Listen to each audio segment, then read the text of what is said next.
ਸਤਿ ਸ਼੍ਰੀ ਅਕਾਲ। ਤੁਸੀਂ ਦੇਖ ਰਹੇ ਹੋ ਪੰਜਾਬ ਮੇਲ USA TV। ਮੈਂ ਸੁਖਦੀਪ ਕੌਰ ਸੰਧੂ। ਖਬਰਾਂ ਦੇ ਇਸ ਬੁਲੇਟਿਨ ਵਿੱਚ ਤੁਹਾਡਾ ਸਵਾਗਤ ਹੈ। ਪਹਿਲਾਂ ਪੇਸ਼ ਨੇ ਚੋਣਵੀਆਂ ਖਬਰਾਂ। SP ਸਿੰਘ ਉਬਰਾਏ ਵੱਲੋਂ 10 ਜ਼ਿਲ੍ਹਿਆਂ 'ਚ ਆਕਸੀਜਨ ਪਲਾਂਟ ਲਾਉਣ ਦਾ ਐਲਾਨ। ਸਿੱਧੂ ਨੇ ਪੰਜਾਬ 'ਚ ਬਾਦਲ ਕੈਪਟਨ ਸਰਕਾਰ ਤੇ ਲਾਏ ਇਲਜ਼ਾਮ। ਅੰਮ੍ਰਿਤਸਰ 'ਚ ਕਰੋਨਾ ਟੈਸਟ ਰਿਪੋਰਟਾਂ ਨੂੰ ਲੈ ਕੇ ਵੱਡਾ ਘਪਲਾ। ਦਿੱਲੀ ਵਿੱਚ ਤਾਲਾਬੰਦੀ ਹਫ਼ਤੇ ਲਈ ਹੋਰ ਵਧਾਈ। ਕਿਸਾਨਾਂ ਦੇ ਦੁਕਾਨਾਂ ਖੁਲਵਾਉਣ ਦੇ ਸੱਦੇ ਨੂੰ ਮੱਠਾ ਹੁੰਗਾਰਾ। किसानी अंदोलन ਨੂੰ ਚੁਕਾਉਣ ਲਈ ਸੁਪਰੀਮ ਕੋਰਟ 'ਚ ਸੁਣਵਾਈ। ਹੁਣ ਖਬਰਾਂ ਵਿਸਥਾਰ ਨਾਲ।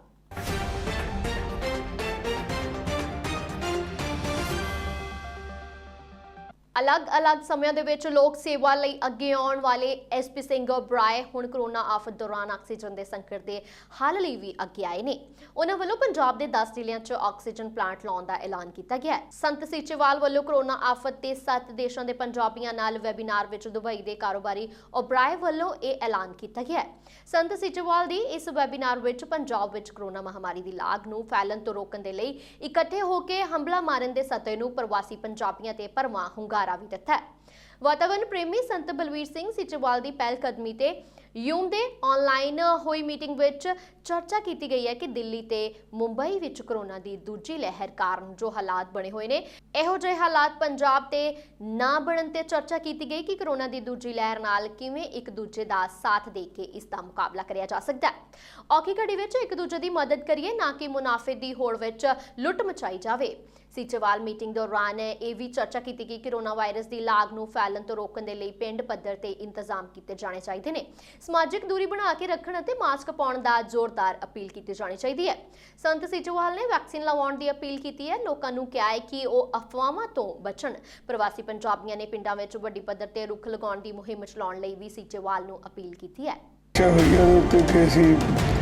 ਜਿਹੜੀ ਜਿਸ ਤਰ੍ਹਾਂ ਹੁਣ ਬਹੁਤ ਵੱਡਾ ਦਿੱਲੀ ਬੰਬੇ ਦੇ ਵਿੱਚ ਇੱਕ ਕ੍ਰੀਏਟ ਹੋਇਆ ਕਿ ਆਕਸੀਜਨ ਨਹੀਂ ਮਿਲ ਰਹੀ, ਤਾਂ ਆਉਣ ਵਾਲੇ ਸਮੇਂ ਦੇ ਵਿੱਚ ਜੇ ਪੰਜਾਬ ਦੇ ਵਿੱਚ ਕੋਈ ਇਹੋ ਜਿਹੇ ਹਾਲਾਤ ਬਣਦੇ ਆ ਤੇ ਉਹ ਮੌਕੇ ਤੇ ਤਾਂ ਬਹੁਤਾ ਕੁਝ ਨਹੀਂ ਹੋ ਸਕਦਾ ਕਿ ਆਪਾਂ ਕੀ ਕਰ ਸਕਦੇ ਹਾਂ। ਉਹਦੇ ਵਾਸਤੇ ਕਾਫੀ ਜਿਹੜੀ ਹੈਗੀ ਆ। ਦੂਸਰਾ ਤਾਂ ਹੈ ਕਿ ਆਪਾਂ ਪਿੰਡ ਲੈਵਲ ਦੇ ਉੱਤੋਂ ਹਰ ਪਿੰਡ ਦੇ ਉੱਤੇ ਵਿੱਚ ਆਪਾਂ ਉਹਦਾ ਕੋਈ ਮਰੀਜ਼ ਜਿਹੜੇ ਹੈਗੇ ਉਹਨਾਂ ਦੇ ਬਣਾਈਏ ਵੀ ਉਹ ਪਿੰਡ ਲੈਵਲ ਦੇ ਉੱਤੇ ਜਿਹੜੇ ਹੈਗੇ ਆ ਉਹਨਾਂ ਨੂੰ ਸਹੂਲਤਾਂ ਦਿੱਤੀਆਂ ਜਾਣ। ਸਾਬਕਾ ਮੰਤਰੀ ਨਵਜੋਤ ਸਿੰਘ ਸਿੱਧੂ ਕੈਪਟਨ ਅਮਰਿੰਦਰ ਸਿੰਘ ਦਾ ਹੁਣ ਪੂਰੀ ਤਰ੍ਹਾਂ ਖੁੱਲ੍ਹ ਕੇ ਵਿਰੋਧ ਕਰਨ ਲੱਗੇ ਨੇ। ਨਵਜੋਤ ਸਿੱਧੂ ਨੇ ਫਿਰ ਸੋਸ਼ਲ ਮੀਡੀਆ ਤੇ ਧਮਾਕਾ ਕਰਦੇ ਹੋਏ ਕਿਹਾ ਕਿ ਪੰਜਾਬ ਦੇ ਵਧੇਰੇ ਵਿਧਾਇਕਾਂ ਦੀ ਇਸ ਗੱਲ ਤੇ ਸਹਿਮਤੀ ਹੈ ਕਿ ਪੰਜਾਬ 'ਚ ਕਾਂਗਰਸ ਸਰਕਾਰ ਦੀ ਥਾਂ ਬਾਦਲਾਂ ਦੀ ਹੁਕੂਮਤ ਚੱਲ ਰਹੀ ਹੈ। ਇੱਥੇ ਹੀ ਬਸ ਨਹੀਂ, ਸਿੱਧੂ ਨੇ ਦੋਸ਼ ਲਾਉਂਦੇ ਹੋਏ ਕਿਹਾ ਕਿ ਸਾਡੇ ਵਿਧਾਇਕਾਂ ਤੇ ਪਾਰਟੀ ਵਰਕਰਾਂ ਦੀ ਗੱਲ ਸੁਣਨ ਦੀ ਬਜਾਏ ਅਫਸਰਸ਼ਾਹੀ ਅਤੇ ਪੁਲਿਸ ਬਾਦਲ ਪਰਿਵਾਰ ਦੀ ਇੱਛਾ ਮੁਤਾਬਿਕ ਕੰਮ ਕਰ ਰਹੀ ਹੈ। ਸਰਕਾਰ ਲੋਕ ਭਲਾਈ ਲਈ ਨਹੀਂ ਸਗੋਂ ਮਾਫੀਆ ਰਾਜ ਨੂੰ ਬਰਬਾਦ ਕਰਨ ਦੇ ਲਈ ਚੱਲ ਰਹੀ ਹੈ। ਇੱਥੇ ਹੀ ਇਹ ਵੀ ਦੱਸਣਯੋਗ ਹੈ ਕਿ ਸ਼ਨੀਵਾਰ ਨੂੰ ਨਵਜੋਤ ਸਿੱਧੂ ਨੇ ਸੋਸ਼ਲ ਮੀਡੀਆ ਤੇ ਕੈਪਟਨ ਅਮਰਿੰਦਰ ਸਿੰਘ ਖਿਲਾਫ ਬੋਲਦੇ ਹੋਏ ਕਿਹਾ ਹੈ ਕਿ ਅਫਸੋਸ ਗ੍ਰਹਿ ਮੰਤਰੀ ਦੀ ਨਾਕਾਬਲੀਅਤ ਕਰਕੇ ਸਰਕਾਰ ਹਾਈ ਕੋਰਟ ਦੇ ਉਹ ਹੁਕਮ ਮੰਨਣ ਲਈ ਮਜਬੂਰ ਹੈ ਜਿਸ ਦੇ ਵਿਰੋਧ 'ਚ ਪੰਜਾਬ ਦੇ ਲੋਕ ਖੜੇ ਹਨ।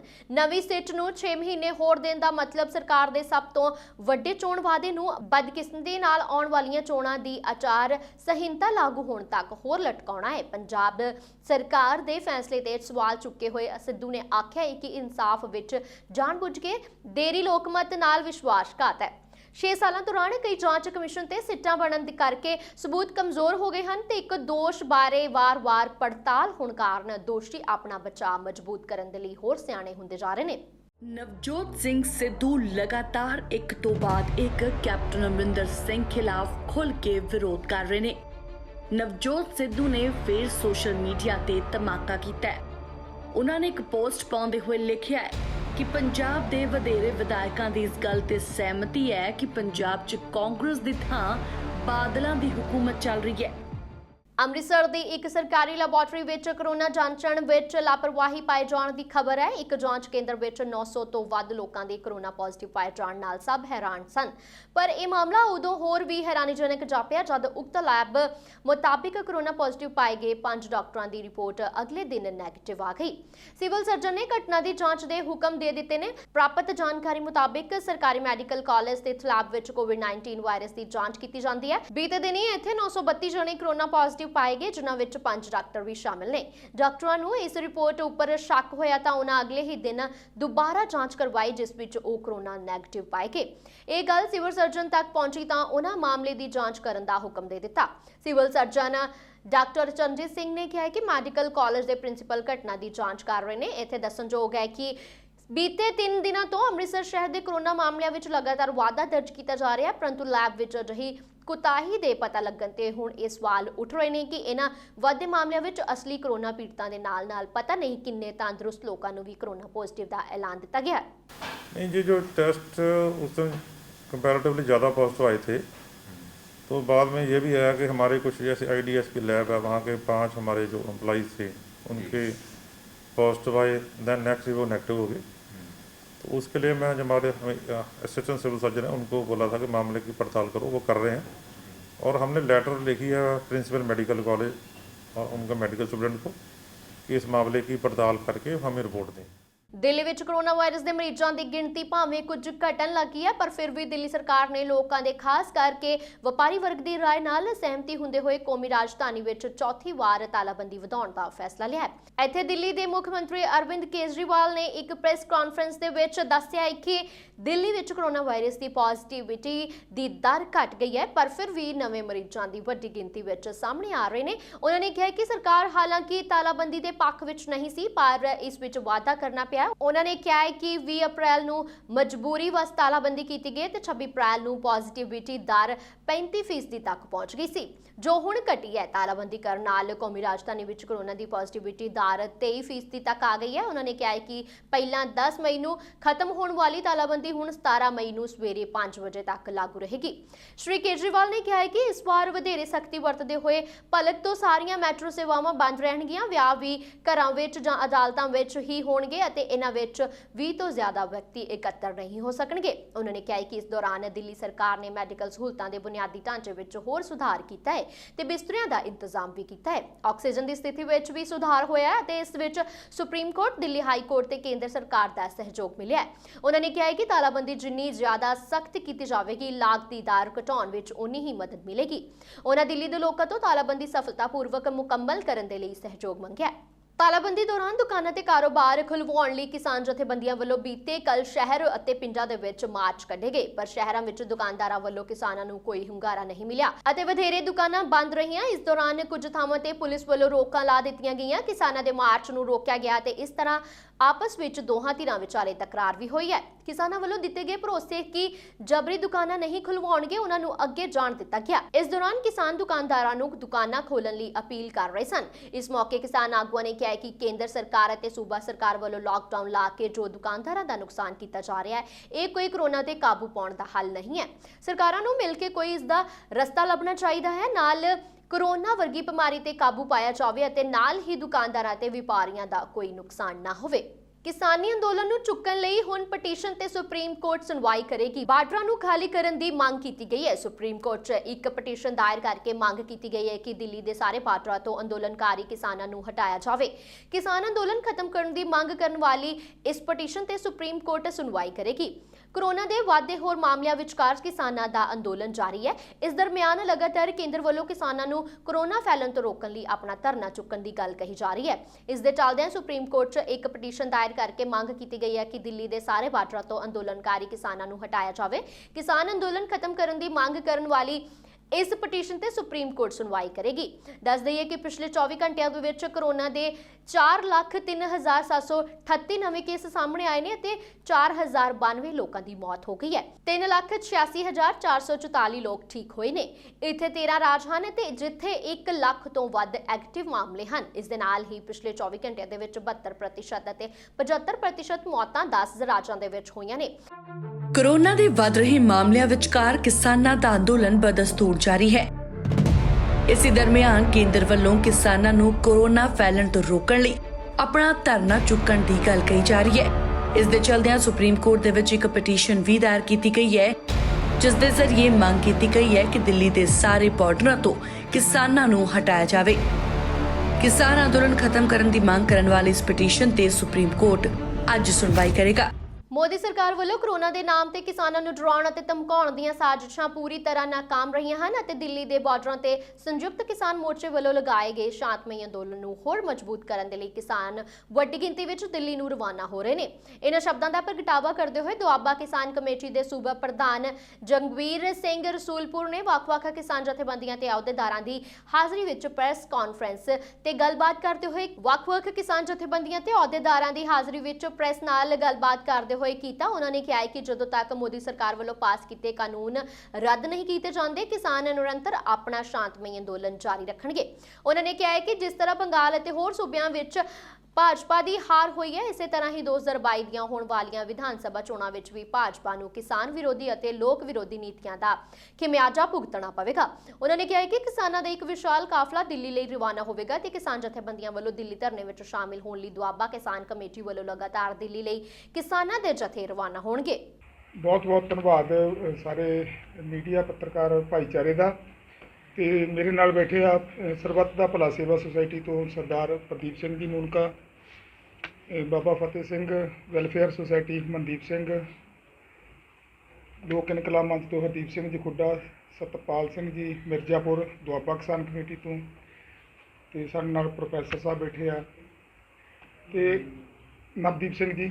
ਗੱਲ ਕਰਦੇ ਆ ਅੱਜ ਜੋ ਸਾਡੇ ਅਗਲੀਆਂ ਰਣਨੀਤੀਆਂ ਆ ਦਿੱਲੀ ਦੇ ਵਿੱਚ ਮੋਰਚਾ ਲੱਗਾ ਹੋਇਆ ਉਸ ਸੰਬੰਧ ਦੇ ਵਿੱਚ ਕਰੋਨਾ ਦਾ ਕਹਿਰ ਚੱਲ ਰਿਹਾ ਆ ਔਰ ਉਹਨੂੰ ਦੇਖਦੇ ਹੋਏ ਸਰਕਾਰ ਵੀ ਨਵੀਆਂ ਵਿਉਂਤਬੰਦੀਆਂ ਬਣਾ ਰਹੀ ਆ, ਲੋਕਡਾਊਨ ਲਗਾ ਰਹੀ ਆ। ਸਾਡੀਆਂ ਜਿੰਨੀਆਂ ਵੀ ਕਿਸਾਨ ਜਥੇਬੰਦੀਆਂ ਮਜ਼ਦੂਰ ਜਥੇਬੰਦੀਆਂ ਉੱਥੇ ਜਾਂਦੀਆਂ ਆ ਔਰ ਰਸਤੇ ਦੇ ਵਿੱਚ ਕਈ ਥਾਵਾਂ ਤੇ ਰੋਕਣ ਦੀ ਕੋਸ਼ਿਸ਼ ਵੀ ਕਰਦੀ ਆ। ਨਾਭਾ ਵਿੱਚ ਮੁਸਲਿਮ ਅਤੇ ਸਿੱਖ ਭਾਈਚਾਰੇ ਨੇ ਇੱਕ ਵੱਡੀ ਮਿਸਾਲ ਕਾਇਮ ਕਰ ਨਾਭਾ ਦੇ ਗੁਰਦੁਆਰਾ ਮੁਹੱਲਾ ਕਰਤਾਰਪੁਰਾ ਸਾਹਿਬ ਕਮੇਟੀ ਅਤੇ ਸ਼ਹੀਦ ਬਾਬਾ ਦੀਪ ਸਿੰਘ ਵੈਲਫੇਅਰ ਸੁਸਾਇਟੀ ਨੇ ਸ਼ਲਾਘਾਯੋਗ ਉਪਰਾਲਾ ਕਰਦੇ ਹੋਏ ਗੁਰਦੁਆਰਾ ਸਾਹਿਬ ਵਿੱਚ ਮੁਸਲਿਮ ਭਾਈਚਾਰੇ ਨੇ ਪਹੁੰਚ ਕੇ ਆਪਣੇ ਰੋਜ਼ੇ ਖੋਲ੍ਹੇ ਅਤੇ ਸ੍ਰੀ ਗੁਰੂ ਗ੍ਰੰਥ ਸਾਹਿਬ ਜੀ ਦੀ ਹਾਜ਼ਰੀ ਵਿੱਚ ਨਮਾਜ਼ ਅਦਾ ਕੀਤੀ ਹੈ। ਬਹੁਤ ਹੀ ਅਲੌਕਿਕ ਨਜ਼ਾਰਾ ਦੇਖਣ ਨੂੰ ਮਿਲਿਆ। ਇੱਕ ਪਾਸੇ ਗੁਰੂ ਸਾਹਿਬ ਜੀ ਦੀ ਗੁਰਬਾਣੀ ਕੀਰਤਨ ਚੱਲ ਰਿਹਾ ਸੀ ਅਤੇ ਦੂਸਰੇ ਪਾਸੇ ਮੁਸਲਿਮ ਭਾਈਚਾਰੇ ਨੇ ਨਮਾਜ਼ ਅਦਾ ਕੀਤੀ ਹੈ। ਮੁਸਲਿਮ ਭਾਈਚਾਰੇ ਵੱਲੋਂ ਮੁਸਲਿਮ ਸਿੱਖ ਏਕਤਾ ਨੂੰ ਮਜ਼ਬੂਤ ਕਰਦੇ ਹੋਏ ਮੁਸਲਿਮ ਭਾਈਚਾਰੇ ਨੇ ਸ੍ਰੀ ਗੁਰੂ ਗ੍ਰੰਥ ਸਾਹਿਬ ਜੀ ਦੇ ਨਤਮਸਤਕ ਹੋ ਕੇ ਮੱਥਾ ਟੇਕਿਆ ਹੈ। ਇਸ ਮੌਕੇ ਮੁਸਲਿਮ ਭਾਈਚਾਰੇ ਨੇ ਗੁਰਦੁਆਰਾ ਸਾਹਿਬ ਵਿੱਚ ਨਿਰਧਾਰਿਤ ਸਮੇਂ ਤੇ ਫਲ ਖਾ ਕੇ ਆਪਣਾ ਰੋਜ਼ਾ ਖੋਲ੍ਹਿਆ ਅਤੇ ਗੁਰਦੁਆਰਾ ਸਾਹਿਬ ਵਿੱਚ ਲੰਗਰ ਵੀ ਛਕਿਆ। ਇਸ ਮੌਕੇ ਗੁਰਦੁਆਰਾ ਪ੍ਰਬੰਧਕਾਂ ਵੱਲੋਂ ਮੁਸਲਿਮ ਭਾਈਚਾਰੇ ਦਾ ਸਰੋਪਾ ਪਾ ਕੇ ਆਦਰ ਸਤਿਕਾਰ ਵੀ ਕੀਤਾ ਗਿਆ। ਇਸ ਮੌਕੇ ਮੁਸਲਿਮ ਭਾਈਚਾਰੇ ਦੇ ਆਗੂਆਂ ਨੇ ਕਿਹਾ ਕਿ ਹਿੰਦੂ ਸਿੱਖ ਮੁਸਲਿਮ ਭਾਈਚਾਰੇ ਨੂੰ ਮਜ਼ਬੂਤ ਕਰਨ ਦੇ ਲਈ ਇਹ ਉਪਰਾਲਾ ਕੀਤਾ ਗਿਆ ਜੋ ਆਪਸੀ ਭਾਈਚਾਰਕ ਸਾਂਝ ਹੋਰ ਗੂੜੀ ਹੋਵੇਗੀ ਅਤੇ ਮੁਸਲਿਮ ਭਾਈਚਾਰੇ ਨੇ ਗੁਰਦੁਆਰਾ ਸਾਹਿਬ ਦੇ ਪ੍ਰਬੰਧਕਾਂ ਦਾ ਧੰਨਵਾਦ ਕੀਤਾ ਹੈ। ਇਸ ਮੌਕੇ ਗੁਰਦੁਆਰਾ ਸਾਹਿਬ ਦੇ ਪ੍ਰਬੰਧਕਾਂ ਨੇ ਕਿਹਾ ਕਿ ਮੁਸਲਿਮ ਭਾਈਚਾਰੇ ਦੇ ਰੋਜ਼ੇ ਚੱਲ ਰਹੇ ਸਨ ਜੋ ਕਿ ਆਪਸੀ ਭਾਈਚਾਰਕ ਸਾਂਝ ਨੂੰ ਮਜ਼ਬੂਤ ਕਰਦੇ ਹੋਏ ਗੁਰਦੁਆਰਾ ਸਾਹਿਬ ਵਿੱਚ ਰੋਜ਼ੇ ਖੁਲਵਾਏ ਗਏ ਨੇ ਅਤੇ ਗੁਰੂ ਗ੍ਰੰਥ ਸਾਹਿਬ ਜੀ ਦੀ ਹਾਜ਼ਰੀ ਦੇ ਵਿੱਚ ਮੁਸਲਿਮ ਭਾਈਚਾਰੇ ਨੇ ਨਮਾਜ਼ ਅਦਾ ਕੀਤੀ ਹੈ ਅਤੇ ਅੱਗੇ ਤੋਂ ਇਸ ਤਰ੍ਹਾਂ ਹੀ ਭਾਈਚਾਰਾ ਸਾਂਝ ਹੋਰ ਮਜ਼ਬੂਤ होगी। हाँ, ये सबसे पहले तो मैं सबको मुबारकबाद देता हूँ प्रोग्राम करने वालों को और ये मुझे बड़ी खुशी हुई कि आप हजरात ने जो ये मामला किया है, ये प्रोग्राम किया है और ये जो आपस में भाईचारा किया है ये बहुत ही काबिल तारीफ़ है और इसकी जितनी भी तारीफ़ की जाए तो कम है। और इस इत्तेहाद और इत्तेफाक का जो रिवाज हुआ और जो नीति हुई है इसके लिए हम जितने भी कहें कम है और मैं यही गुजारिश करूंगा कि इन प्रोग्राम को हमेशा कायम रखा जाए और इस तरह की प्यार मोहब्बत की बातें हमेशा की जाए और इस तरह के प्रोग्राम हमेशा किया जाए। वाहिगुरु जी का खालसा वाहिगुरु जी की फतेह। दशम पातशाह का हुक्म है मानस की जात सभ्य एक है पहचानो दे हुक्म मुताबिक अज शब्द गुरु धन साहब श्री गुरु ग्रंथ साहब महाराज के पावन पवित्र अस्थान से शहीद बाबा दीप सिंह वैलफेयर सेवा सोसाइटी डिस्ट्रिक्ट नाभा वालों मुस्लिम भाईचारे नूं सर्व सांझीवालता के तहत मुस्लिम भाईचारे ते सिखां दी सांझीवालता का संदेश देने वास्ते अज इस स्थान पर बुलाया गया सी। ਸੰਯੁਕਤ ਕਿਸਾਨ ਯੂਨੀਅਨ ਵੱਲੋਂ ਦਿੱਤੇ ਗਏ ਸੱਦੇ ਤਹਿਤ ਤਰਨਤਾਰਨ ਗਾਂਧੀ ਪਾਰਕ ਵਿੱਚ ਵੱਖ-ਵੱਖ ਜਥੇਬੰਦੀਆਂ ਵੱਲੋਂ ਤਰਨਤਾਰਨ ਸ਼ਹਿਰ ਵਿੱਚ ਬੰਦ ਪਈਆਂ ਦੁਕਾਨਾਂ ਨੂੰ ਦੁਕਾਨਦਾਰਾਂ ਨੂੰ ਦੁਕਾਨ ਖੋਲ੍ਹਣ ਦੀ ਅਪੀਲ ਕੀਤੀ ਗਈ ਹੈ ਪਰ ਕੋਈ ਵੀ ਦੁਕਾਨਦਾਰ ਆਪਣੀ ਦੁਕਾਨ ਖੋਲ੍ਹਣ ਵਾਸਤੇ ਤਿਆਰ ਨਹੀਂ ਸੀ। ਕੁਝ ਸਮਾਂ ਬਾਅਦ ਸ਼ਾਂਤਮਈ ਨਾਲ ਵਾਪਸ ਚਲੇ ਗਏ। ਪ੍ਰਧਾਨ ਕਿਸਾਨ ਯੂਨੀਅਨ ਆਗੂ ਅਜੈਬ ਸਿੰਘ ਅਲਾਦੀਨ ਨੇ ਦੱਸਿਆ ਹੈ ਕਿ ਕਰੋਨਾ ਨੂੰ ਲੈ ਕੇ ਸਰਕਾਰ ਵੱਲੋਂ ਮਿੰਨੀ ਲਾਕਡਾਊਨ ਲਗਾਇਆ ਗਿਆ ਹੈ। ਲੋਕਾਂ ਦਾ ਕਾਰੋਬਾਰ ਠੱਪ ਕੀਤਾ ਗਿਆ ਜਿਸ ਵਿੱਚ ਦੁਕਾਨਾਂ, ਮਾਲ, ਫੈਕਟਰੀਆਂ, ਕਾਰਖਾਨਾ ਬੰਦ ਰੱਖਣ ਤੇ ਲੋਕਾਂ ਦੀ ਤਰਾਹ ਹੋ ਗਈ ਹੈ। ਲੋਕਾਂ ਦੇ ਘਰਾਂ ਦੇ ਵਿੱਚ ਖਾਣ ਵਾਸਤੇ ਰਾਸ਼ਨ ਨਹੀਂ ਹੈ। ਇਸ ਕਰਕੇ ਸਾਡੀ ਜਥੇਬੰਦੀਆਂ ਵੱਲੋਂ ਇੱਕ ਅਹਿਮ ਮੀਟਿੰਗ ਵਿੱਚ ਫੈਸਲਾ ਕੀਤਾ ਗਿਆ ਜੋ ਸ਼ਨੀਵਾਰ ਨੂੰ ਅੱਗੇ ਲੱਗ ਕੇ ਦੁਕਾਨਾਂ ਖੁਲਵਾਉਣ ਦੀ ਅਪੀਲ ਕਰੇਗਾ, ਪਰ ਕੋਈ ਵੀ ਦੁਕਾਨ ਖੋਲ੍ਹਣ ਵਾਸਤੇ ਤਿਆਰ ਨਹੀਂ ਹੋਇਆ। ਇਹਦਾ ਵਿਚਾਰ ਇਹੋ ਹੀ ਹੈ ਕਿ ਲੋਕਾਂ ਦਾ ਵਿਚਾਰਿਆਂ ਦਾ ਰੁਜ਼ਗਾਰ ਬੰਦ ਕੀਤਾ। ਸਰਕਾਰ ਨੂੰ ਚਾਹੀਦਾ ਹੈ ਕਿ ਪਹਿਲਾਂ ਦਵਾਈਆਂ ਲੋਕਾਂ ਨੂੰ ਮੁਹੱਈਆ ਕਰਾਏ ਜਾਣ, ਆਕਸੀਜਨ ਖਤਮ ਹੈ ਉਹ ਮੰਗਵਾਈ ਜਾਵੇ। ਇੱਦਾਂ ਲੋਕਡਾਊਨ ਕਰਕੇ ਕੋਈ ਇਹਦਾ ਪ੍ਰਬੰਧ ਨਹੀਂ ਹੈਗਾ ਕਿ ਲੋਕਡਾਊਨ ਕਰਕੇ ਲੋਕਾਂ ਨੂੰ ਘਰਾਂ 'ਚ ਵਾੜ ਦਈਏ ਤੇ ਉਹ ਜਿਹੜਾ ਥੋੜ੍ਹੀ ਬਹੁਤੀ ਰੋਟੀ ਵਿਚਾਰੇ ਕਮਾ ਕੇ ਖਾ ਰਹੇ ਆ ਉਹ ਤੋਂ ਵੀ ਤੰਗ ਹੋ ਜਾਣ। ਇਹੋ ਹੀ ਮਕਸਦ ਆ। ਤੇ ਅੱਜ ਇਹੋ ਲੋਕਾਂ ਨੂੰ ਅਪੀਲ ਕਰਨਾ ਚਾਹੁੰਦੇ? ਹਾਂਜੀ, ਇਹੋ ਹੀ ਅਪੀਲ ਕਰਨਾ ਚਾਹੁੰਦੇ ਹਾਂ ਕਿ ਦੁਕਾਨਾਂ ਖੋਲ੍ਹਣ, ਸਾਡੇ ਨਾਲ ਆਓ, ਅਸੀਂ ਤੁਹਾਡੇ ਨਾਲ ਆ, ਦੁਕਾਨਦਾਰਾਂ ਦੇ ਅਸੀਂ ਨਾਲ। 15 ਮਈ ਤੱਕ ਪੰਜਾਬ ਸਰਕਾਰ ਵੱਲੋਂ ਕੋਰੋਨਾ ਵਾਇਰਸ ਕਾਰਨ ਮਿੰਨੀ ਲਾਕਡਾਊਨ ਦੇ ਵਿਰੋਧ ਵਿੱਚ ਜ਼ਿਲ੍ਹਾ ਫਤਿਹਗੜ੍ਹ ਸਾਹਿਬ ਵਿੱਚ ਮੰਡੀ ਗੋਬਿੰਦਗੜ੍ਹ ਕਸਬੇ ਦੇ ਦੁਕਾਨਦਾਰਾਂ ਵੱਲੋਂ ਪ੍ਰਦਰਸ਼ਨ ਕੀਤਾ ਗਿਆ। ਦੁਕਾਨਦਾਰਾਂ ਨੇ ਕਿਹਾ ਕਿ ਇਸ ਲਾਕਡਾਊਨ ਦੇ ਵਿੱਚ ਬਾਜ਼ਾਰ ਬੰਦ ਸੀ, ਜਿਸ ਕਾਰਨ ਉਹਨਾਂ ਨੂੰ ਬਹੁਤ ਸਾਰੀਆਂ ਮੁਸ਼ਕਲਾਂ ਦਾ ਸਾਹਮਣਾ ਕਰਨਾ ਪੈ ਰਿਹਾ ਹੈ। ਜਦੋਂ ਐਸਡੀਐਮ ਅਮਲੋ ਆਨੰਦ ਸਾਗਰ ਨੂੰ ਜਾਣਕਾਰੀ ਮਿਲੀ ਤਾਂ ਉਹ ਦੁਕਾਨਦਾਰਾਂ ਦੀਆਂ ਮੁਸ਼ਕਲਾਂ ਸੁਣਨ ਦੇ ਲਈ ਮੌਕੇ ਤੇ ਪਹੁੰਚੇ। ਇਸ ਦੌਰਾਨ ਦੁਕਾਨਦਾਰਾਂ ਵੱਲੋਂ ਇੱਕ ਮੰਗ ਪੱਤਰ ਐਸਡੀਐਮ ਆਨੰਦ ਸਾਗਰ ਸ਼ਰਮਾ ਅਤੇ ਐਸਐਚਓ ਪ੍ਰੇਮ ਸਿੰਘ ਨੂੰ ਸੌਂਪੇ ਗਏ। ਐਸਡੀਐਮ ਆਨੰਦ ਸਾਗਰ ਸ਼ਰਮਾ ਨੇ ਕਿਹਾ ਕਿ ਸਰਕਾਰ ਦੀਆਂ ਹਦਾਇਤਾਂ ਅਨੁਸਾਰ ਜਿਹੜੀਆਂ ਦੁਕਾਨਾਂ ਦੀ ਇਜਾਜ਼ਤ ਦਿੱਤੀ ਗਈ ਹੈ ਉਹ ਦੁਕਾਨਾਂ ਖੁੱਲ ਵੀ ਰਹੀਆਂ ਹਨ। ਇਹਨਾਂ ਬਾਕੀ ਮੰਗਾਂ ਨੂੰ ਸੰਬੰਧਿਤ ਡਿਪਟੀ ਕਮਿਸ਼ਨਰ ਨੂੰ ਦੱਸਿਆ ਗਿਆ। ਦੇਖੋ, ਜੋ ਵੀ ਕੋਵਿਡ ਦੀਆਂ ਪਾਬੰਦੀਆਂ ਪੰਜਾਬ ਸਰਕਾਰ ਦੁਆਰਾ ਲਗਾਈਆਂ ਗਈਆਂ ਨੇ ਉਹਨਾਂ ਦੀ ਇਨ ਬਿਨ ਪਾਲਣਾ ਕੀਤੀ ਜਾ ਰਹੀ ਹੈ। ਜਿਹੜੀਆਂ ਦੁਕਾਨਾਂ ਖੋਲ੍ਹਣ ਦੀ ਪ੍ਰਵਾਨਗੀ ਸਾਨੂੰ ਆਈ ਹੈ ਉਹ ਦੁਕਾਨਾਂ ਖੁਲਵਾਈਆਂ ਜਾ ਰਹੀਆਂ, ਪਰੰਤੂ ਬਹੁਤ ਸਾਰੇ ਦੁਕਾਨਦਾਰਾਂ ਦੀ ਇਹ ਮੰਗ ਹੈ ਵੀ ਕੁਝ ਦਿਨ ਦੇ ਕੁਝ ਸਮੇਂ ਵਾਸਤੇ, ਜਿਵੇਂ ਸਵੇਰੇ 7 ਤੋਂ ਲੈ ਕੇ 11 ਜਾਂ 8 ਤੋਂ ਲੈ ਕੇ 12 ਵਜੇ ਤੱਕ ਸਾਰਾ ਬਾਜ਼ਾਰ ਖੋਲ੍ਹ ਦਿੱਤਾ ਜਾਵੇ ਤੇ ਉਸ ਤੋਂ ਬਾਅਦ ਸਾਰਾ ਬੰਦ ਕਰ ਦਿੱਤਾ ਜਾਵੇ ਤਾਂ ਕਿ ਲਾਕਡਾਊਨ ਦਾ ਵੀ ਪ੍ਰੋਪਰ ਪਾਲਣ ਹੋ ਸਕੇ ਤੇ ਇਹਨਾਂ ਦਾ ਰੁਜ਼ਗਾਰ ਵੀ ਚੱਲ ਸਕੇ। ਇਹਨਾਂ ਨੇ ਅੱਜ ਮੰਗ ਪੱਤਰ ਦਿੱਤਾ ਹੈਗਾ ਮਾਨਯੋਗ ਡੀਸੀ ਸਾਹਿਬ ਨੂੰ, ਮੈਂ ਆਲਰੇਡੀ ਬਰੀਫ ਕਰ ਚੁੱਕਾ। ਜੋ ਵੀ ਸਰਕਾਰ ਵੱਲੋਂ ਹਦਾਇਤ ਹੈਗੀ ਉਹਦੀ ਇਨ ਬਿਨ ਪਾਲਣਾ ਕੀਤੀ ਜਾਵੇ। ਜਿਵੇਂ ਮੋਬਾਈਲ ਸ਼ਾਪਸ ਵਗੈਰਾ ਸੀ ਉਹ ਸਾਰੀਆਂ ਖੋਲ੍ਹਣ ਦੇ ਆਦੇਸ਼ ਦੇ ਚੁੱਕੇ ਹੈ। ਜਿਹੜੇ ਰੈਸਟੋਰੈਂਟ ਵਗੈਰਾ ਸੀਗੇ ਉਹਨਾਂ ਨੂੰ ਸਿਰਫ ਹੋਮ ਡਿਲੀਵਰੀ ਦਾ ਹੈ, ਡਾਈਨ ਇਨ ਵਗੈਰਾ ਤਾਂ ਉਹਨਾਂ ਦਾ ਕੋਈ ਨਹੀਂ ਹੈ ਅਲਾਊਡ। ਤਾਂ ਜਿਵੇਂ ਸਰਕਾਰ ਦੇ ਆਦੇਸ਼ ਆ ਰਹੇ ਉਵੇਂ ਇਨ ਬਿਨ ਪਾਲਣਾ ਕੀਤੀ ਜਾਏਗੀ। ਪਠਾਨਕੋਟ ਪੁਲਿਸ ਨੇ ਸੀਨੀਅਰ ਨਾਗਰਿਕਾਂ ਨੂੰ ਕੋਵਿਡ ਟੀਕਾਕਰਨ ਲਈ ਟੀਕਾ ਕੇਂਦਰ ਵਿਖੇ ਜਾਣ ਲਈ ਮੁਫਤ ਵਾਹਨ ਸੇਵਾ ਮੁਹੱਈਆ ਕਰਵਾਉਣ ਲਈ ਸੰਪਰਕ ਨੰਬਰ ਜਾਰੀ ਕੀਤੇ ਨੇ। ਪਠਾਨਕੋਟ ਪੁਲਿਸ ਉਹਨਾਂ ਨੂੰ ਟੀਕਾਕਰਨ ਕੇਂਦਰ ਲਈ ਜਾਣ ਲਈ ਕੰਮ ਕਰ ਰਹੀ ਹੈ ਅਤੇ ਵਾਪਸੀ ਵੀ ਸੀਨੀਅਰ ਨਾਗਰਿਕਾਂ ਨੂੰ ਉਹਨਾਂ ਦੇ ਸਥਾਨ ਤੇ ਪਹੁੰਚਾਇਆ ਜਾਂਦਾ ਹੈ। ਪਠਾਨਕੋਟ ਪੁਲਿਸ ਨੇ ਕੋਰੋਨਾ ਮਹਾਮਾਰੀ ਦੌਰਾਨ ਮੁਫਤ ਵਾਹਨ ਸੇਵਾ ਦੀ ਸ਼ੁਰੂਆਤ ਕੀਤੀ ਹੈ। ਇਸ ਫ੍ਰੀ ਵਾਹਨ ਸੇਵਾ ਰਾਹੀਂ ਬਜ਼ੁਰਗ ਨਾਗਰਿਕਾਂ ਨੂੰ ਕੋਰੋਨਾ ਤੋਂ ਬਚਾਉਣ ਅਤੇ ਟੀਕਾਕਰਨ ਲਈ ਆਉਣ ਜਾਣ ਲਈ ਫ੍ਰੀ ਵਹੀਕਲਸ ਦੀ ਸੇਵਾ ਸ਼ੁਰੂ ਕੀਤੀ ਹੈ। ਇਸ ਲਈ ਪਠਾਨਕੋਟ ਪੁਲਿਸ ਦੁਆਰਾ 2 ਹੈਲਪਲਾਈਨ ਨੰਬਰ ਵੀ ਜਾਰੀ ਕੀਤੇ ਗਏ ਸਨ ਤਾਂ ਜੋ ਵੱਧ ਤੋਂ ਵੱਧ ਲੋਕ ਇਸ ਦਾ ਲਾਭ ਲੈ ਸਕਣ। ਹੁਣ ਹੋਰ ਸੰਪਰਕ ਲੋਕਾਂ ਨੂੰ ਇਸ ਸਹੂਲਤ ਨੂੰ ਵਧੇਰੇ ਪਹੁੰਚਣਯੋਗ ਬਣਾਉਣ ਲਈ ਨੰਬਰ ਜਾਰੀ ਕੀਤੇ ਜਾ ਰਹੇ ਨੇ। ਇਹ ਜਾਣਕਾਰੀ ਸ਼੍ਰੀ ਗੁਰਲੀਨ ਸਿੰਘ ਖੁਰਾਣਾ ਐਸਐਸਪੀ ਪਠਾਨਕੋਟ ਨੇ ਦਿੱਤੀ ਹੈ। ਉਹਨਾਂ ਨੇ ਕਿਹਾ ਹੈ ਕਿ ਕੁਝ ਮਾਮਲਿਆਂ ਵਿੱਚ ਬਜ਼ੁਰਗ ਨਾਗਰਿਕਾਂ ਨੂੰ ਕੋਰੋਨਾ ਕਾਲ ਦੌਰਾਨ ਟਰਾਂਸਪੋਰਟ ਦੀ ਸਹੂਲਤ ਦੀ ਘਾਟ ਕਾਰਨ ਟੀਕੇ ਨਹੀਂ ਲਗਵਾਏ ਜਾ ਰਹੇ, ਜਿਸ ਕਾਰਨ ਇਹ ਸਹੂਲਤ ਪਠਾਨਕੋਟ ਪੁਲਿਸ ਮੁਹੱਈਆ ਕਰਵਾ ਰਹੀ ਹੈ। ਸੋਮਵਾਰ ਤੋਂ ਸ਼ੁੱਕਰਵਾਰ ਸਵੇਰੇ 10 ਵਜੇ ਤੋਂ ਦੁਪਹਿਰ 2 ਵਜੇ ਤੱਕ ਕੋਈ ਵੀ ਸੀਨੀਅਰ ਨਾਗਰਿਕ ਜ਼ਿਲ੍ਹਾ ਪੁਲਿਸ ਦੁਆਰਾ ਕੋਵਿਡ ਟੀਕਾਕਰਨ ਲਈ ਇਸ ਨੰਬਰ ਤੇ ਬੁੱਕ ਕਰਵਾ ਸਕਦਾ ਹੈ। ਉਹਨਾਂ ਦੱਸਿਆ ਕਿ ਥਾਣਾ control room Pathankot 87280 33500, DSP city mobile number 98760 13537, SHO division number 1 ਦਾ mobile number 88720 33312, SHO division number 2 ਦਾ ਮੋਬਾਈਲ ਨੰਬਰ 88720 33314 ਅਤੇ ਟੋਲ ਫ੍ਰੀ ਨੰਬਰ 0186 ਹੈ 2345514। ਉਹਨਾਂ ਨੇ ਕਿਹਾ ਹੈ ਕਿ ਬਜ਼ੁਰਗ ਨਾਗਰਿਕਾਂ ਨੂੰ ਯਾਤਰਾ ਦੌਰਾਨ ਮਾਸਕ ਪਹਿਨਣੇ ਪੈਂਦੇ ਨੇ ਅਤੇ ਉਹਨਾਂ ਕੋਲ ਆਧਾਰ ਕਾਰਡ ਹੋਣਾ ਚਾਹੀਦਾ ਹੈ। ਉਹਨਾਂ ਨੇ ਕਿਹਾ ਹੈ ਕਿ ਜ਼ਿਲ੍ਹਾ ਪਠਾਨਕੋਟ ਪੁਲਿਸ ਵੱਲੋਂ ਸੀਨੀਅਰ ਸਿਟੀਜ਼ਨ ਨੂੰ ਇਹ ਸੇਵਾ ਮੁਫਤ ਮੁਹੱਈਆ ਕਰਵਾਈ ਜਾ ਰਹੀ ਹੈ। ਮਾਨਯੋਗ ਡੀਜੀਪੀ ਪੰਜਾਬ ਦੇ ਦਿਸ਼ਾ ਨਿਰਦੇਸ਼ਾਂ ਅਨੁਸਾਰ ਆਪਾਂ ਸੀਨੀਅਰ ਸਿਟੀਜ਼ਨਸ ਤੇ ਐਲਡਰਲੀ ਜਿਹੜੇ ਹੈਗੇ ਨੇ ਉਹਨਾਂ ਦੀ ਵੈਕਸੀਨੇਸ਼ਨ ਵਾਸਤੇ ਡਰਾਈਵ ਚਲਾਈ ਹੈਗੀ ਹੈ ਤੇ ਪਠਾਨਕੋਟ ਜ਼ਿਲ੍ਹੇ ਵਿੱਚ ਅਸੀਂ 2 ਵਹੀਕਲਸ ਦਾ ਅਰੇਂਜਮੈਂਟ ਕੀਤਾ ਹੋਇਆ ਹੈ ਸੋ ਦੈਟ ਜਿਨ੍ਹਾਂ ਨੂੰ ਵੀ ਲੋੜ ਹੋਵੇ ਉਹ ਸਾਨੂੰ ਸਾਡੇ ਕੰਟਰੋਲ ਰੂਮ ਤੇ ਨੋਟ ਕਰਾ ਸਕਣ ਔਰ ਆਪਾਂ ਉਹਨਾਂ ਨੂੰ ਇਹ ਹੈਲਪ ਮੁਹੱਈਆ ਕਰਾ ਸਕੀਏ ਤਾਂ ਜੋ ਆਪਾਂ ਵੱਧ ਤੋਂ ਵੱਧ ਵੈਕਸੀਨੇਸ਼ਨ ਕਰਾਈਏ ਤੇ ਕੋਰੋਨਾ ਮਹਾਮਾਰੀ ਤੋਂ ਆਪਾਂ ਲੜ ਸਕੀਏ। ਆਸਟ੍ਰੇਲੀਆ ਦੇ ਪ੍ਰਧਾਨ ਮੰਤਰੀ ਸਕਾਟ ਮੋਰਿਸਨ ਨੇ ਕਿਹਾ ਹੈ ਕਿ ਦੇਸ਼ ਦੀਆਂ ਸਰਹੱਦਾਂ ਬਾਕੀ ਦੁਨੀਆ ਲਈ ਅਜੇ ਬੰਦ ਰਹਿਣਗੀਆਂ। ਜ਼ਿਕਰਯੋਗ ਹੈ ਕਿ ਆਸਟ੍ਰੇਲੀਆ ਨੇ ਮਹਾਮਾਰੀ ਦੇ ਮੱਦੇਨਜ਼ਰ ਮੁਲਕ ਦੇ ਬਾਰਡਰ ਅਣਮਿੱਥੇ ਸਮੇਂ ਲਈ ਬੰਦ ਕੀਤੇ ਹਨ। ਸਿਰਫ ਨਾਗਰਿਕਾਂ ਤੇ ਪੱਕੀ ਰਿਹਾਇਸ਼ ਵਾਲਿਆਂ ਨੂੰ ਹੀ ਮੁਲਕ ਵਿੱਚ ਸਖਤ ਸ਼ਰਤਾਂ ਤਹਿਤ ਆਉਣ ਦੀ ਮਨਜ਼ੂਰੀ ਦਿੱਤੀ ਜਾ ਰਹੀ ਹੈ। 27 ਅਪ੍ਰੈਲ ਨੂੰ ਭਾਰਤ ਤੋਂ ਆਉਣ ਵਾਲੀਆਂ ਸਾਰੀਆਂ ਉਡਾਣਾਂ ਬੰਦ ਕਰ ਦਿੱਤੀਆਂ ਗਈਆਂ ਸਨ, ਪਰ ਹੁਣ 15 ਮਈ ਤੋਂ ਚਾਰਟਰਡ ਉਡਾਣਾਂ ਸ਼ੁਰੂ ਕਰ ਦਿੱਤੀਆਂ ਗਈਆਂ ਨੇ। ਮੋਰਿਸਨ ਨੇ ਨਾਲ ਹੀ ਕਿਹਾ ਹੈ ਕਿ ਇਹ ਹਾਲੇ ਸਪਸ਼ਟ ਨਹੀਂ ਹੈ ਕਿ ਟੀਕਾਕਰਨ ਮੁਕੰਮਲ ਹੋਣ ਮਗਰੋਂ ਵੀ ਸਰਹੱਦਾਂ ਪੂਰੀ ਤਰ੍ਹਾਂ ਖੋਲੀਆਂ ਜਾ ਸਕਣਗੀਆਂ ਜਾਂ ਨਹੀਂ। ਦੇਸ਼ ਵਿੱਚ ਕੋਰੋਨਾ ਮਹਾਮਾਰੀ ਦੀ ਦੂਜੀ ਲਹਿਰ ਦਾ ਕਹਿਰ ਜਾਰੀ ਹੈ। ਦੇਸ਼ ਵਿੱਚ ਕੋਰੋਨਾ ਦੇ ਵਾਧੇ ਮਾਮਲਿਆਂ ਵਿਚਾਲੇ ਅਮਰੀਕਾ ਦੇ ਚੋਟੀ ਦੇ ਸਿਹਤ ਮਾਹਿਰ ਡਾਕਟਰ ਫਾਊਚੀ ਨੇ ਕਿਹਾ ਹੈ ਕਿ ਭਾਰਤ ਵਿੱਚ ਕੋਰੋਨਾ ਦੇ ਮੌਜੂਦਾ ਸੰਕਟ ਤੋਂ ਉਭਰਨ ਲਈ ਸਾਰੇ ਲੋਕਾਂ ਦਾ ਟੀਕਾਕਰਨ ਕੀਤਾ ਜਾਣਾ ਚਾਹੀਦਾ ਹੈ। ਫਾਊਚੀ ਨੇ ਇਸ ਮਹਾਮਾਰੀ ਨਾਲ ਨਜਿੱਠਣ ਲਈ ਘਰੇਲੂ ਤੇ ਵਿਸ਼ਵ ਪੱਧਰ ਤੇ ਕੋਰੋਨਾ ਵੈਕਸੀਨ ਦੇ ਉਤਪਾਦਨ ਨੂੰ ਵਧਾਉਣ ਤੇ ਜ਼ੋਰ ਦਿੱਤਾ ਹੈ। ਦਰਅਸਲ ਅਮਰੀਕਾ ਦੇ ਰਾਸ਼ਟਰਪਤੀ ਜੋ ਬਾਈਡਨ ਨੇ ਮੁੱਖ ਮੈਡੀਕਲ ਸਲਾਹਕਾਰ ਫਾਊਚੀ ਨੇ ਇੱਕ ਇੰਟਰਵਿਊ ਦੌਰਾਨ ਕਿਹਾ ਹੈ ਕਿ ਇਸ ਮਹਾਮਾਰੀ ਨੂੰ ਪੂਰੀ ਤਰ੍ਹਾਂ ਖਤਮ ਕਰਨ ਦੇ ਲਈ ਲੋਕਾਂ ਦਾ ਟੀਕਾਕਰਨ ਕੀਤਾ ਜਾਣਾ ਬਹੁਤ ਜ਼ਰੂਰੀ ਹੈ। ਉਹਨਾਂ ਨੇ ਕਿਹਾ ਹੈ ਕਿ ਭਾਰਤ ਵਿਸ਼ਵ ਦਾ ਸਭ ਤੋਂ ਵੱਡਾ ਟੀਕਾ ਉਤਪਾਦਕ ਦੇਸ਼ ਹੈ, ਜਿਸ ਨੂੰ ਨਾ ਸਿਰਫ ਅੰਦਰੋਂ ਬਲਕਿ ਬਾਹਰ ਤੋਂ ਵੀ ਆਪਣੇ ਸਰੋਤ ਮਿਲ ਰਹੇ ਹਨ। ਫਾਊਚੀ ਨੇ ਕਿਹਾ ਹੈ ਕਿ ਇਹੀ ਕਾਰਨ ਹੈ ਕਿ ਦੂਜਿਆਂ ਦੇਸ਼ਾਂ ਨੂੰ ਭਾਰਤ ਨੂੰ ਉਹਨਾਂ ਦੇ ਇੱਥੇ ਟੀਕੇ ਬਣਾਉਣ ਵਿੱਚ ਮਦਦ ਦੇਣੀ ਚਾਹੀਦੀ ਹੈ। ਉਹਨਾਂ ਨੇ ਕਿਹਾ ਹੈ ਕਿ ਇੱਕ ਹੋਰ ਢੰਗ ਹੈ ਕਿ ਵੱਡੀਆਂ ਕੰਪਨੀਆਂ ਕੋਲ ਟੀਕੇ ਬਣਾਉਣ ਦੀ ਸਮਰੱਥਾ ਹੁੰਦੀ ਹੈ, ਜੋ ਸੱਚਮੁੱਚ ਬਹੁਤ ਵਧੀਆ ਢੰਗ ਨਾਲ ਲੱਖਾਂ ਖੁਰਾਕਾਂ ਪ੍ਰਾਪਤ ਕਰਨ ਦੇ ਯੋਗ ਹੁੰਦੇ ਹਨ। ਇਹ ਸਨ ਅੱਜ ਦੀਆਂ ਖਾਸ ਖਬਰਾਂ। ਦੇਸ਼ ਵਿਦੇਸ਼ ਦੀਆਂ ਹੋਰ ਖਬਰਾਂ ਦੇਖਣ ਦੇ ਵਾਸਤੇ ਤੁਸੀਂ ਸਾਡੇ YouTube ਚੈਨਲ ਪੰਜਾਬ ਮੇਲ USA TV ਨੂੰ ਕਰੋ ਸਬਸਕ੍ਰਾਈਬ। ਧੰਨਵਾਦ।